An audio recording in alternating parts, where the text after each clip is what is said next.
All right, getting ready to do the installation for the Turbo 12K mini split. And we're gonna start with the indoor unit. So let's go ahead and get in there, get the plate off, and get it mounted on the wall. All right, I got went ahead and put some wall insulation up here in my building, just enough to get a panel up, so I can go ahead and get the mini split mounted and running, and then I can complete the rest because it's way too hot in here. So I do have this little refrigerator freezer thermometer, and I guess I should get something else, but you see where 80's at. Go ahead and get in on that. So the end of this red is 80 degrees. It's way past that in here. So it's burning up. I'm gonna go ahead and measure out everything. We're gonna see if this template actually matches up. Probably try to get it on these two studs here. So probably be about somewhere right there, because it has to be 8 inches from where the top of the wall is gonna be at, or the ceiling.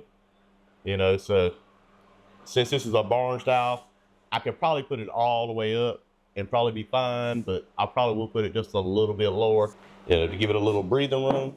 So the first thing we're gonna do is take the bracket off the thing. Let's go ahead and do that. The bracket off the back of the unit, it had one screw in it right here. I already took the screw out, and then basically the bracket just comes off, so we can put it on the wall. And basically the bracket's gonna go something like this. We can make sure this matches up.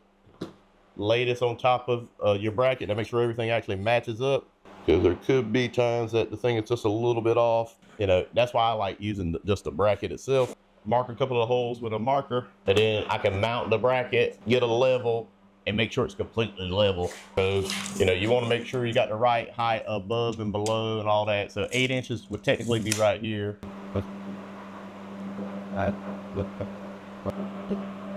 All right, you got your bag of hardware there. This is basically gonna be your basic Phillips screws. Okay. All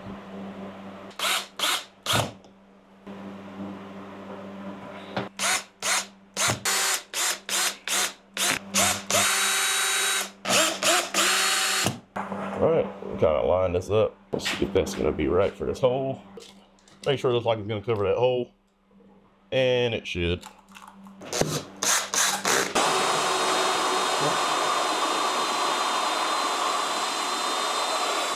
And when you're making this hole, basically you want to make it angled down a little bit. So the condensate that's draining out of the unit will be going down and then out. So we'll go down just a little bit when we're making this hole.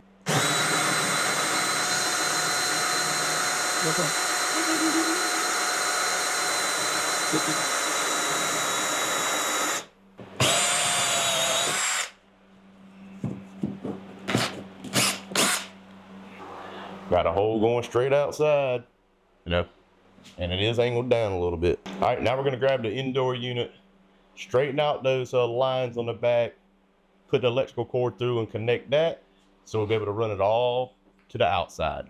So, I'm gonna go get your electrical wire, the tie wraps off. It is hot in here. Just like both of these ends are the same. So we're gonna take one of these and run it to the front. It's got a little frame hole back here. So we're gonna start running to the front and then take the front panel off. Basically gonna take your tape off. Let's go ahead and turn this around so y'all can see it. All right, basically what you got is a screw right here. We're gonna be able to take this out. Then you take this little plate off, and then your wires, we're gonna have to run them in. And as you can see, just push the cables through till you can grab them. Then you're gonna have a little cable clamp here. You're gonna have to take the screw off of that. Basically, most mini splits are just like this. They have the same type of things. I haven't seen any that's really different so far that I've done.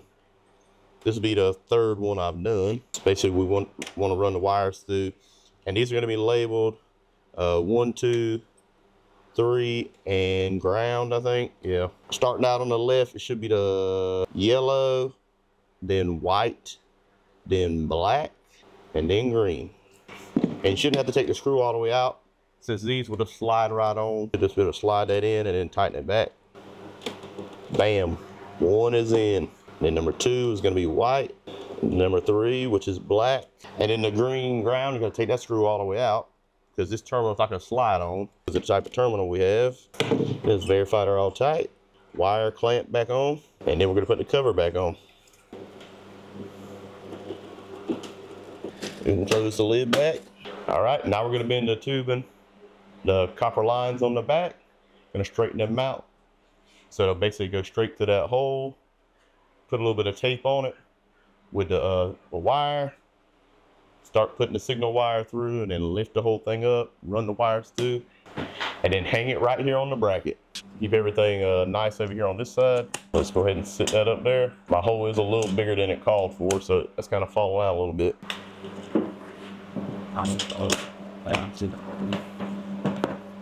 Let's go ahead and bend the lines. You gotta try to be careful, or as careful as you can be, I guess. So try to bend it right here where it's already bent. Try to bend it over. And that's probably about right there. So I'll just throw a little piece of electrical tape on there, you know, just to temporarily hold it going through. I'm not worried about it once it gets through because I'm gonna tape everything on the other side. And I'll take another little piece of tape. It's probably better to use like painter's tape or something if you really want it to come off. You don't have a problem. But this is what I got in here with me right now while I'm working and I'm hot. So I don't want to go searching for nothing else. Now I'll be able to take this thing, flip it up, and this bracket up here at the top, we should be able to hang it on the top, kind of put it at an angle, and then push it in, and it should snap in place. Hopefully it all goes as planned. We will see here shortly. One man show here.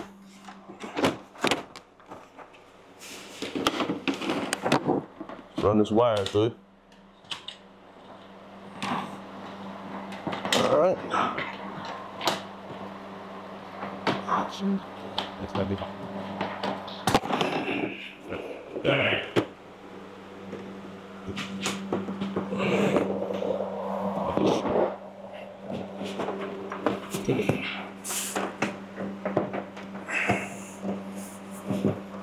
Alright, let's see where the bracket's at here. Yeah. Just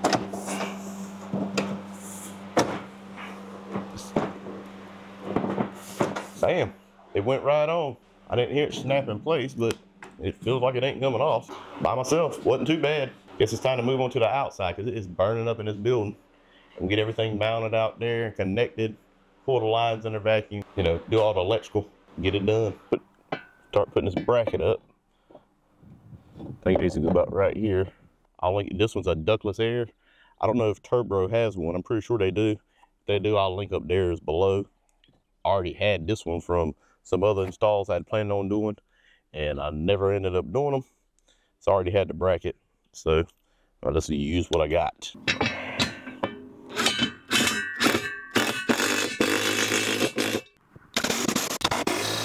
All right, now we can slide the brackets on. And you still have to bolt those down as well.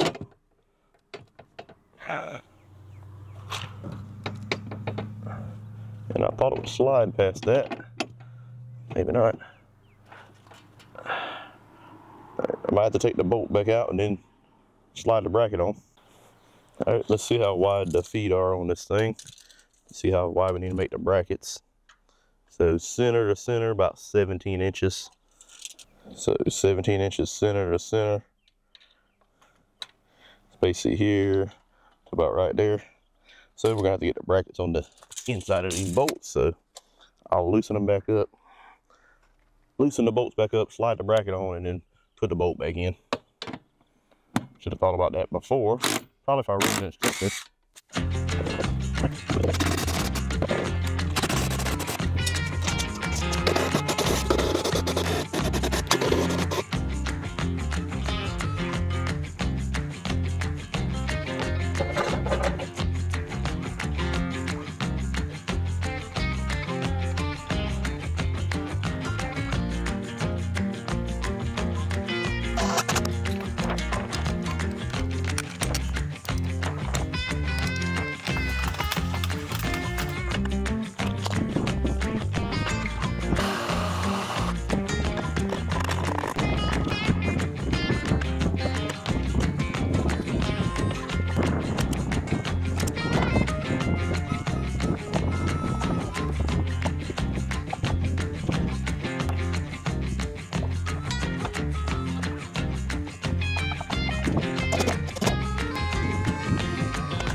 right, basically I'm gonna do them all hand tight, and then I'll come back and torque them.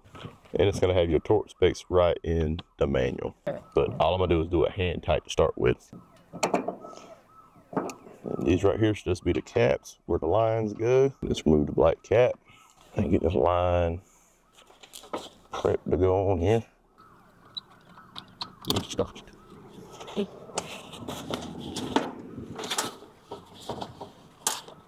Get this thing lined up.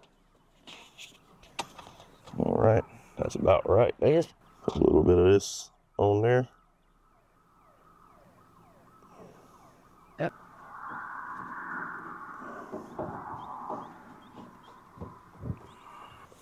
And the first one we let the pressure off. So this side, you would think there wouldn't be any pressure because it should all be connected, unless there's some kind of check valves in there. And I doubt that. Bam. So that one, no pressure. Now we're going to do the same thing, connect this other line up. Go ahead and just stretch this out just a little bit and lay it down behind the unit. I'll lay it on there. Once you kind of get everything lined up, go ahead and take this cap out, the black cap to keep the line clean. Then we get the gasket and thread sealant. Put a little bit on this side, and then go ahead and get it finger tight. Get it finger tight. I'll just snug it just a little bit. All right, let's connect the other side. Took the cap off. I'm taking the cap off the end of this line. All right, get the thread sealant. Get it hand tight and then just snug it just slightly. At least that's what I'm doing. Now we'll go grab the torque wrench. I got a Harbor Freight torque wrench here. Basically, I got some wrench adapters for a torque wrench.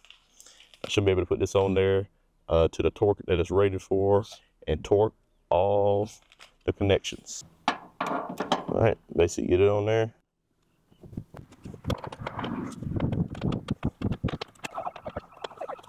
All right, got all the connections made.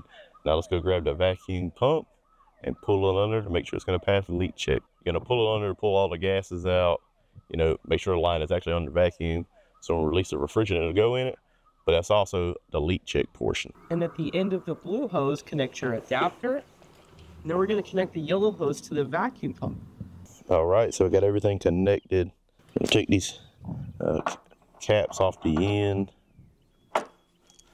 This will be the line so you can, the valve so you can let the refrigerant out. We're not going to do that, of course, until after we leak checked it, pull everything under vacuum. You take all the atmosphere out and the moisture and any kind of gases that shouldn't be in the lines.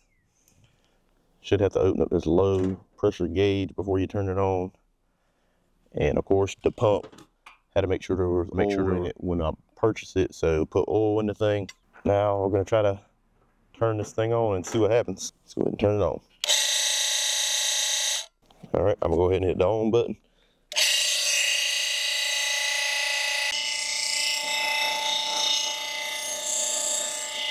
All right, the meat looks like it's all the way under vacuum as far as it's gonna go. But the manual for the mini split says to do it for 15 minutes, I guess because it wants to pull everything out. But I mean, it's already as far down on the gauge as it's going.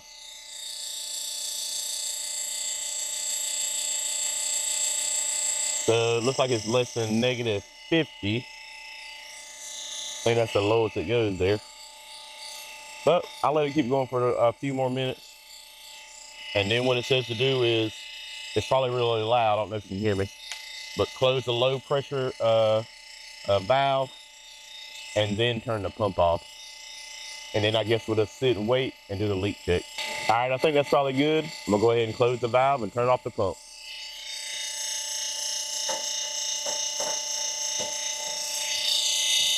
All right, so I don't know if you can hear me over that loud pump. That thing is extremely loud.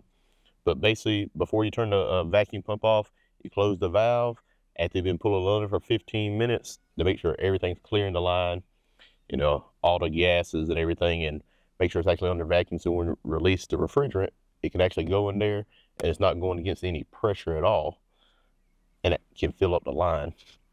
And so make sure you turn this off first, this valve, and then you turn off, then you hit your off button on the vacuum pump itself. So it's all off. Now basically, I'm gonna wait a few minutes to see if this pressure comes up. So I'll show you in the manual, if I can find out where I put it. For the mini split, it walks you through all of these steps for pulling this thing under. And basically the step we're at is, it says close the low pressure valve first, then turn off the vacuum pump, wait for 5 minutes, and make sure the pressure does not exceed 0.005. All right, the leak check looks good to me. So we're gonna continue on with the procedure. And it's this one I'm following. You know, a lot of stuff I'll just roll with it, but try to do it on my own. But this, I wanna make sure I'm doing it right since I've never done it before. Not with the vacuum pump, at least. All right, so basically that 5 minutes up. Now it says first open the low pressure valve for about 10 seconds and then close. Then quickly remove the pressure hose when the pressure indicates 0. So basically what it sounded like to me is, you know, you're gonna open the refrigerant valve for about 10 seconds to get pressure on the system on the line, and then you're gonna close it back, and then you're gonna take this service off. So basically that's what we're gonna do. Put some gloves on first. So this top valve should be the low pressure side. So let's go ahead and release for about 10 seconds. So I opened it up for a few seconds there. Now I got it closed back. All right, got that hose off quick. Get this side off quick. All right, so that hose was removed. That wasn't bad at all. The high pressure valve a quarter turn clockwise and press the service port for 3 seconds. And hit this for 3 seconds. I'm gonna go ahead and close that back because I'm not sure if you're supposed to close it back or leave it open. All right, so I'm gonna check if there's any leaks in the system. And basically what I'm gonna be using is a leak detector. All right, we got the leak detector on, and basically we're gonna hold it at every connection for a few seconds. Just make sure we don't have a leak. And I got it on high sensitivity right now. So it's gonna give an audible alarm if it detects anything. And you wanna hold it there for a few seconds at each connection. Make sure it has time. Get from the end of this connection all the way to the machine before it alarms. Definitely not seen anything so far. Now let's get the other connections over here. The wind is kind of blowing this way, so I'm gonna get on this side of the connections just to make sure if it's blowing, it's gonna pick it up still. Hold it there for 10 or 15 seconds on each one, and no alarms, so no leaks. Let's go ahead and continue on. Open this thing up fully, and once I do all that, I will still go back and check for leaks again. Just to verify. Go ahead and open up the high pressure all the way.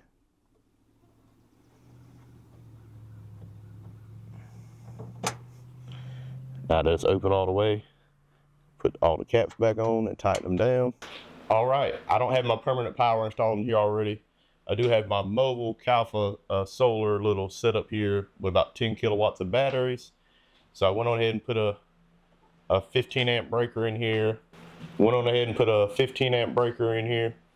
We're gonna try this thing out and see how it does, and try to turn the unit on, make sure everything's working. Let's see if the unit comes on. Bam, the unit powered up. We're gonna put it on turbo and crank it down as far as it'll go. It goes down to 61. Got cold air starting to come out. As you can see, the unit's running, and it is super quiet. It's windy out here, so you're gonna be able to hear that wind noise. Maybe if I can block the wind, you can tell this thing is quiet. I mean, that is crazy how quiet this thing is. And I got it on full blast in there. All right, had the unit going for a couple of hours. Just gonna do a couple of quick tests. I mean, it definitely has cooled down in here quite a bit, but feels way better for sure. The whole building's not insulated. I only got part of it insulated. Basically just the part right here behind the air conditioner where I mounted the first panel. And I got the thing on turbo and basically wide open right now. And let's go ahead and, I'm gonna do another video that's gonna go into more detailed stuff, but we're gonna do a couple of quick tests, basically seeing how cold the air is coming out, what kind of power it's running right now, then turn the unit off and see how much power draw it's pulling when it's off, if any. So basically wide open it like it is right now. Gonna put this clamp meter on the wire over here and see what we get. And this is a 240 volt unit. So basically I got this kind of a temporary setup just off of my little portable Calfa Solar setup until I get a permanent system installed here on the building. Not exactly sure what I'm gonna do yet. I got a couple of ideas and let's see what we got. So the meter is zeroed, it's on AC. Right now it's got 6.21, I don't know if you can see that. 6.22, 6.23. So right there in that 6.23 to 6.25 range. So basically with this thing running wide open, basically 1500 watts. So this thing is pulling out a lot of power with it on turbo wide open, trying to cool my building off for the first time. You know, once I get this thing insulated and it's got everything cooled down, or you put it on eco mode, slow the fan down. Let's do that real quick. We'll put it on eco and see what it does. I got it on eco at 69. Let's see if it's using any less power here. I don't know if it's changed yet. And the amps are going down. I got it on that eco mode. It's down to 4.5. So 3.10, 3.08.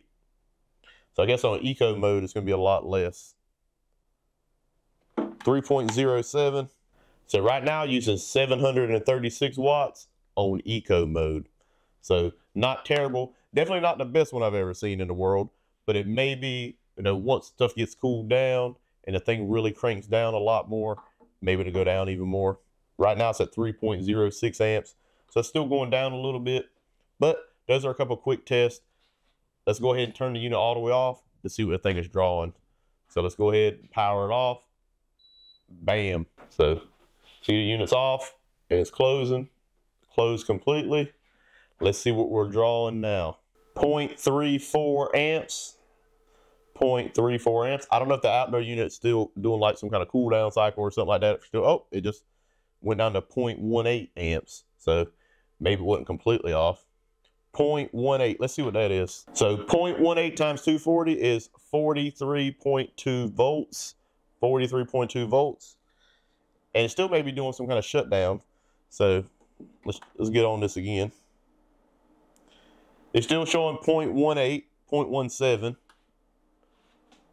Let's lift this up. I'm trying to get it in the shot here. So can you see that? 0.18, 0.19, kind of jump around a little bit. So it is using a little bit of power. Let's go look at the outdoor unit real quick. And it definitely looks like it's off. So definitely still has that draw. So maybe after a few minutes, maybe that draw would go down even more. But we'll test that in the next video. I don't have time today for sure. And it's still showing about the same thing. 0.17 or 0.18 amps. You know, 0.17. So in that 40 watt range, it's pulling out the low 40s. So that's gonna be your constant draw, at least as of right now. After a few minutes, maybe after 30 minutes, 10 minutes, 15 minutes, you know, the thing will stop drawing as much. So that does seem like quite a bit just to be sitting there doing nothing. But we'll do a lot more testing, some more videos. Let's go ahead and turn it back on and do one more quick test before we end this video. Bam. Put the bad boy back on turbo. All right, we got a wide open turbo. So it's a digital thermometer, put it in front of the air. See what we got. You know, of course it just started, so, and I can already tell it's getting cooler. It's already in the 60s by this thermometer. So already showing in the 60s, you know, just hanging it out here in front of the thing. You know, push it in there a little further. Of course it's gonna look a little better. 67. So basically, let's try to give it about a minute, see what it gets down to. All right, it's been about a minute. Go ahead and try it again. It's got to be down in the low 60s at least, if not already in the 50s. I can definitely feel the air. It's definitely a lot colder than it was when it started up a couple minutes ago. It's already down to 62, 61, 60.